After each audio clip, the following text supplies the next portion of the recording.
சங்கீதம் 91. உன்னதமானவரின் மறைவில் இருக்கிறவன் சர்வ வல்லவருடைய நிழலில் தங்குவான். நான் கர்த்தரை நோக்கி, நீர் என் அடைக்கலும் என் கோட்டை என் தேவன், நான் நம்பியிருக்கிறவர் என்று சொல்லுவேன். அவர் உன்னை வேடனுடைய கண்ணிக்கும் பாழாக்கும் கொள்ளை நோய்க்கும் தப்புவிப்பார். அவர் தமது சிறகுகளாலே உன்னை மூடுவார். அவர் செட்டைகளின் கீழே அடைக்கலம் புகுவாய். அவருடைய சத்தியம் உனக்கு பரிசையும் கேடகமுமாகும். இரவில் உண்டாகும் பயங்கரத்துக்கும் பகலில் பறக்கும் அம்புக்கும் இருளில் நடமாடும் கொள்ளை நோய்க்கும் மத்தியானத்தில் பாழாக்கும் சங்காரத்துக்கும் பயப்படாதிருப்பாய். உன் பக்கத்தில் 1000 பேரும் உன் வலது புறத்தில் 10,000 பேரும் விழுந்தாலும் அது உன்னை அணுகாது.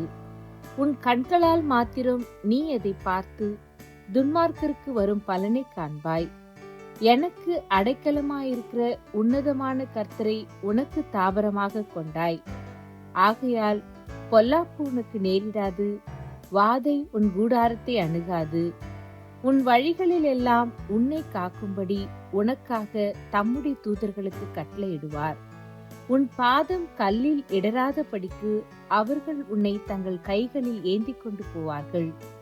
சிங்கத்தின் மேலும் விரியன் பாம்பின் மேலும் நீ நடந்து பாலசிங்கத்தையும் வலு சர்ப்பத்தையும் மிதித்து போடுவாய்.